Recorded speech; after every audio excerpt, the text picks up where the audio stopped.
What's going on, guys?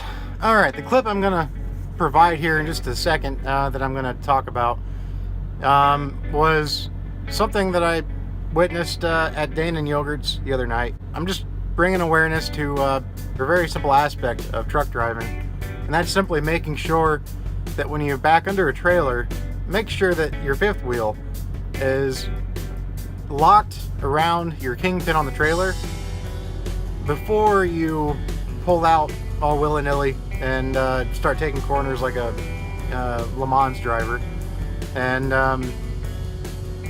just to make sure that your trailer isn't going to go on its own little detour, because that's exactly what happened when I was at Dane a couple nights ago. I was walking out from the office. I backed into my door, and at Dane you have to take your key in when you back into a door, so that your truck, so that they know your truck isn't going to run, because nobody has spare keys. So anyway, they want to make sure that your truck isn't running. So I went in there, brought my keys, was walking back out to the truck, and not even, I'd say 50 yards, 60 yards away from me, I hear a loud crash. All of a sudden, I had this sick feeling in the pit of my stomach, because I had a feeling I knew exactly what had just happened. And sure enough, the yard jockey had hooked up to a trailer, was taking it to a door, and the trailer was full of yogurt, so it was probably a 43,000 pound load, not including the weight of the trailer itself, the tearwood. Came around the corner too fast and lost the entire trailer. The trailer went straight when he turned.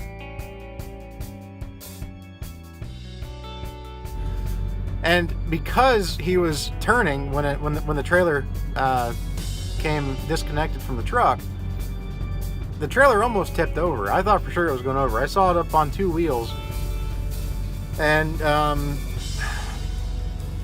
maybe it wasn't a very high center of gravity load. Lucky for him, because it came back down, onto all 8 wheels technically on a trailer. It folded the landing gear completely under, and of course reefer trailers have a 50-gallon, some have a bigger tank, but most of them have a 50-gallon diesel fuel tank underneath to provide fuel for the diesel engine on the front of the tractor or the trailer. Naturally, that fuel tank had collapsed under all that weight, so there was diesel fuel that had leaked all over the grounds too. So it was a nightmare. The awareness I'm basically trying to bring to you is, you always, whenever you hook up to a trailer, you never want to assume. You will. I've done it before. I won't lie. I'm not going to sit here and beat around the bush. I one time dropped the trailer because let's try this again. My phone apparently just had too much shit on it that just wouldn't let me record a video. It's amazing how fast 125 gigabytes can go. Or 128, is that what the phone has? I don't know. Anyways, what I was saying was, what happened was my phone stopped itself recording in the middle of what I was talking about with the fifth wheel. But where I left off at was, I'm not perfect. I've done it before. I was in a hurry, and I've done it before. I was in a hurry, went to pull out from where the trailer was dropped at before, and as I went to make the turn to pull out of the spot, I heard it, but I couldn't stop fast enough, and I heard it and saw it slide right off. I was lucky. In my case, the trailer was empty, and the only damage that it caused was a couple fractured airlines. So I got lucky on that. Fractured cord. It severed the electrical cord. The airlines were actually okay. They popped off. So all it did was hurt the electrical cord, so that was lucky. But it didn't fold under the landing gear. I wasn't pulling a reefer at the time, so there was no fuel tank. Oh, there's Dave. Why's Dave in that truck? Dave has a brand new truck. Oh, that's right. He had a wheel bearing go out on him. What I was saying was, always check that fifth wheel, because when you don't do your job right, things like that can happen. You'll completely lose your trailer. And that guy was lucky that the trailer didn't completely tip over. Like I said, it must have been a fairly low center of gravity load. but it could have been a lot worse for him. And in this clip that you'll see, you'll see the damage that it caused and everything. And I'm sure he had to go. I don't remember what I said in my last clip, so excuse me if I'm reiterating, but he'll probably have to go take a drug test, and hopefully he just won't lose his job. Things happen, accidents happen, so I hope he doesn't. So with that said, just be careful. Check that fifth wheel. Never assume that it's locked in there. You always want to do that tug test. And not only when you hook up to a trailer, but, you also want to, I should probably go ahead and watch my last clip so I know what I said, so I'm not reiterating a whole bunch of bullshit. I'll be back. Okay.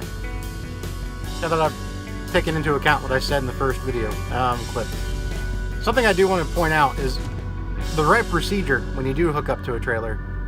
The proper order of things, at least in my mind, how I do it, is to assure yourself that your trailer isn't going to come unhooked. And if it does, you can rest assured that you did everything possible to make sure that the trailer was secure. So if something happens after this, then it's most likely a malfunctioning fifth wheel.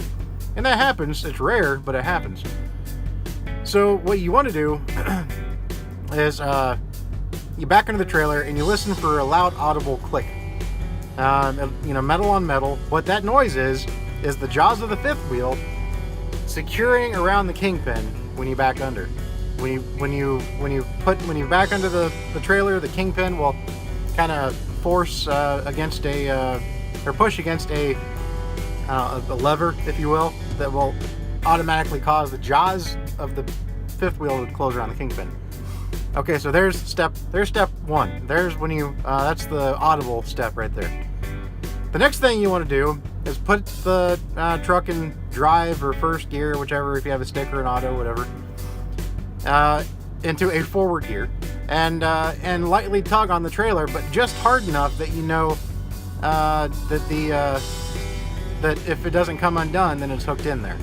But it'll be, it's hard enough, and you're tugging on it hard enough that if it's not secure, then the truck is going to pull out from under the trailer. But it's okay in this case because the landing gear is still down. You haven't hooked up any air lines, so you're not going to cause any damage. This is the best time to do that trick, that test. And once that's done, once you say, okay, the tug test seems secure, get out of the truck. If it's nighttime, bring a flashlight. Look under the trailer above the drive axles at the bar, the handle that you use to pull to release the fifth wheel when you drop the trailer. Make sure that is pushed all the way in, which signals that at least that the jaws have been triggered and that they're in the closed position. All right, so that's good. But again, you don't want to assume that means that the kingpin has made its way into the jaws. Sometimes it'll trigger before, and then the jaws close before the kingpin gets all the way in there, and then you think that the kingpin is locked in, but you're wrong. So the next thing to do is to be 100% sure, climb under the trailer and shine your flashlight up into the fifth wheel. There's that little opening that the kingpin guides itself into. Look under the trailer and look into that little opening there and make sure that you can see the jaw wrapped around the kingpin. And then once you've done all that, you're good to go. Now, I completely understand, there's probably yard jockeys out there. If they watch us, they're yelling, well, we don't have time to do all that. Come on, man. We gotta go lickety split door to door to door. I get that. But you can at least do a tug test. At least do that and be sure that your fifth wheel is locked around that kingpin. And if you have to, tug on it hard. That way you can be really sure that it's under there, or that it's locked in. Okay, so with that said, go ahead and watch this video and see the aftermath of what happens when you don't do that. Well, guys, here is why you really need to do a tug test or a pull test whenever you hook up to a trailer. This yard driver,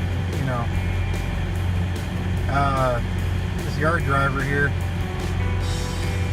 he kind of screwed up a little bit. I feel for him. I've been in that situation. Mine wasn't that bad. My trailer was empty when it happened a long time ago, so it didn't do any damage. But he hooked up to that Continental trailer, which ironically I used to work for that company. He hooked up to that Continental trailer and tried to go around that corner right there, and the fifth wheel did not close all the way apparently around the kingpin on the trailer, and so it came on, it just slid right off from his fifth wheel, and that's the result. Happened right in front of me. The trailer almost went over on its side, went up on two wheels, and I really thought it was going to go over. I was walking back to the truck, coming back from over there somewhere. I just checked in, had my truck in a door, walking back, and happened right there, man. And like I said, the landing gear collapsed, folded underneath. I'm assuming it was a loaded trailer. Landing gear collapsed. There was a 50-gallon fuel tank under there. Now all those gallons of diesel are on the concrete in front of the trailer. So I can promise you hazmat has to be involved. I don't know what's going to happen. We're here at a yogurt facility where they're very strict about cleanliness and not fucking up. So I don't know. I just hope this yard driver doesn't lose his job over this. I mean, accidents happen. Accidents do happen, but it's preventable, and that's going to be what they look at. Man, I feel bad for that guy. As soon as that happened right in front of me, I felt like it was me. I felt like I had done it. And just that pit in that pit in your stomach when you know you really fucked up. Yeah, I felt that for him. And man, guys, that is why you really need to do a pull test. A pull test on your trailer when you hook up every time. And not just when you hook up to your trailer the first time, but every time you stop and you get out of your truck, you go into a truck stop to use the bathroom, to get a bite to eat.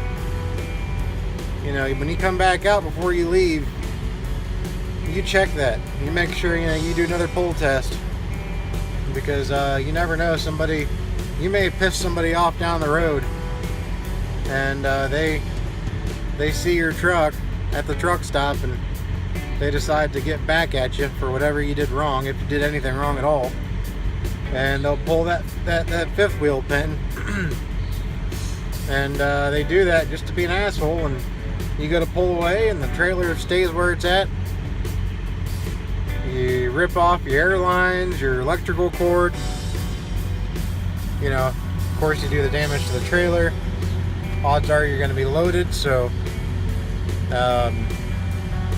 you're going to destroy your landing gear.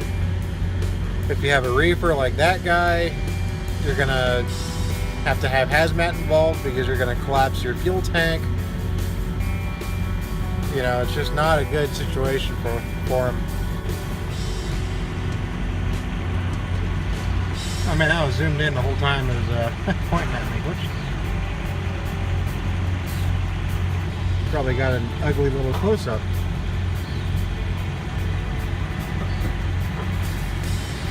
Yeah, I'm just waiting to see if the boss man from that company comes by. I remember him. He was a decent guy for the most part. I didn't really have any issues with him. But yeah, I'm waiting to see if there's a black Mercedes that pulls up here while I'm sitting here. Well, shit happens.